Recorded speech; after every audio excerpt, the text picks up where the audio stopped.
Hey everyone, it's Erin with Hail Varsity. I am joined by Greg, recruiting extraordinaire, also of Hail Varsity, and this is the third time we have attempted to record this video. So third time is the charm. Greg, how are you? I hope it's better than me and my recording abilities at this point. I don't know. My day is kind of haywire over here too. It's fine. I am good. Otherwise, it's Monday of National Signing Day week, and so it's busy. Yes, and what Greg is saying is Wednesday is the traditional signing day. It's gotten kind of pushed to the wayside in recent years because of the early signing day, but there's still something to pay attention to and reason to pay attention. So let's put that on the back burner for now, because Nebraska over the last 2 weekends did host 2 junior days, and that means a number of prospects came through Memorial Stadium, got to visit Lincoln in some of their cases for the very first time. So Greg, let's talk about these 2 junior days. What prospects came that you feel are high on Nebraska's radar, or I guess I should say somebody that fans should be aware of? But then also, what did Nebraska accomplish over these 2 junior days so far, knowing that they have another to come? Yeah, they have another one coming, I think in March. But the biggest things that Nebraska accomplished here, number one, just getting these guys on campus to be around the new coaching staff, I think is a really big deal for the Huskers. As we've seen not only all of the talk kids put, and I think rightfully so, on all the offensive changes on that side of the ball, as we have basically the entire staff change, but also there are differences on the defensive side of the football as well, from who some of these guys have been talking to during their recruitment so far with Nebraska. And so getting them on campus to see everything and to be around all of the people that work at Nebraska, because what do we consistently hear? One of the best things about Nebraska and their recruiting is all of the people that are here, right? And that was no different this time too. And talking to some of the recruits, they really like that.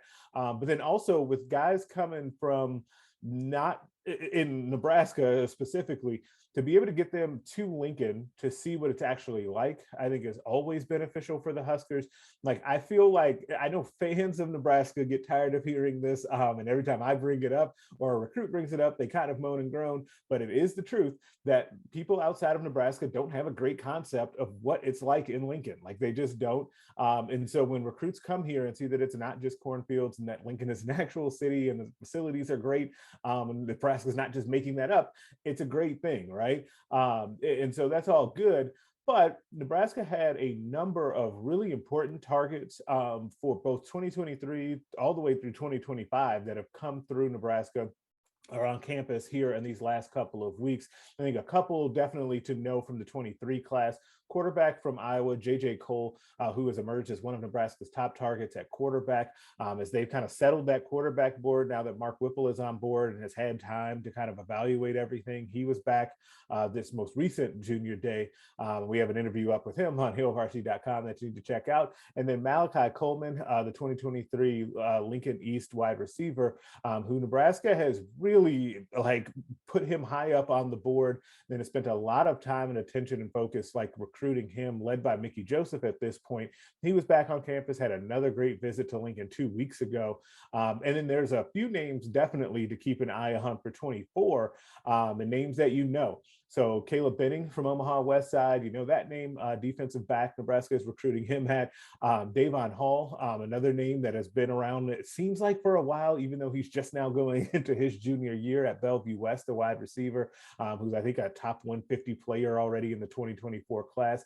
And then Mario Buford, another four-star defensive back for the 2024 class, also a familiar name because his brother Marcus plays on Nebraska at defensive back now. So those three would be a really good start to the 2024 class. I don't think that any of them are close to committing at this point, but Nebraska has definitely hosted all of them multiple times now and continues to bring them back. They continue to want to come back. So that's a really good thing. And with so many of these names being familiar to so many of you, and I brought this up in the first attempts at recording this video, but the reason some of these names sound so familiar, not only do they have a person that you are already aware of that has played at Nebraska or currently plays at Nebraska, but in some cases these players are not far from Nebraska. The talent in this area in Nebraska, in the region, has definitely gotten better and better and better over the years. And that's a good thing. I mean, it does put a lot more pressure on Nebraska to try to keep kids at home, and it's not going to always be the case. Kids are going to leave for whatever reason, for a variety of reasons, but it is still a good sign that when Nebraska is recruiting, there's so many players of high level caliber of talent, I should say, that are within 500 plus miles, but even within just the Big Ten footprint. We've talked about that in these videos previously, just who you should know that's within this Big Ten footprint and who other Big Ten schools are going after. So it's definitely really interesting to see these junior days and continue to see familiar names, but to also see kids that are from Nebraska and very close states, just because that shows the talent is really continuing to grow in this area.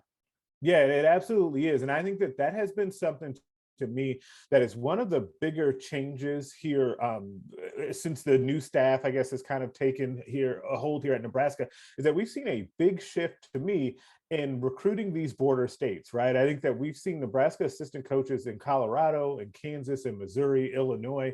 Like Illinois is not a border state, but Iowa.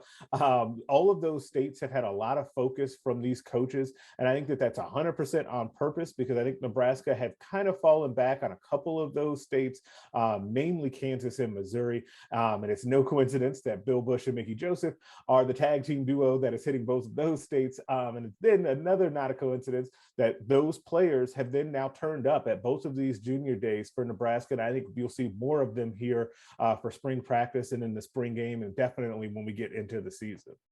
And this is all going to be coming pretty fast, because the spring game is April 9th, which might feel a little bit early. And in some ways it is. And in years past, it's at least a couple of weeks behind that when you look at the calendar. But Nebraska has some projects it wants to complete within Memorial Stadium, like replacing the field turf.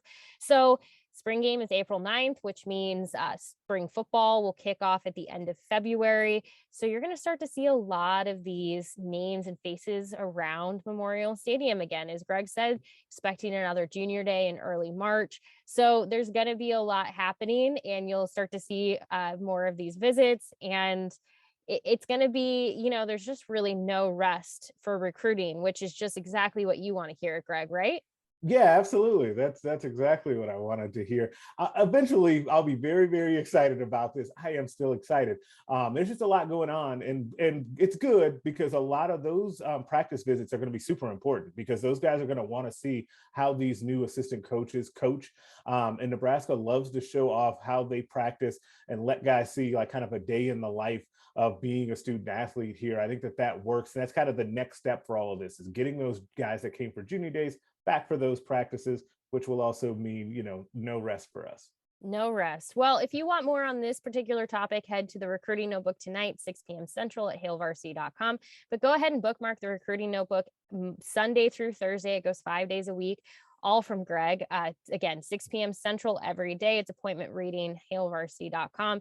And a lot of these topics are, he dives into them further, like on Mondays, the Monday video the Monday video typically has a deeper dive in the recruiting notebook, but some of your questions and follow-ups and all of that end up surfacing in other recruiting notebooks. So you definitely want to go ahead and just bookmark that now and keep checking them out Sunday through Thursday, because you never know which topic is going to surface. And it could be something that you asked or spoke about, whether it's in the comments of this video or whether you tweeted at Greg Smith HV or at Hail Varsity. So with that said, I'm going to let Greg get back to work now that we have attempted this video multiple times. Thank you, Greg, for your time. Again, everyone, keep leaving your comments. We love to see them. We love to read your questions. We'll try to circle back. Until later, Greg, thank you. Thank you.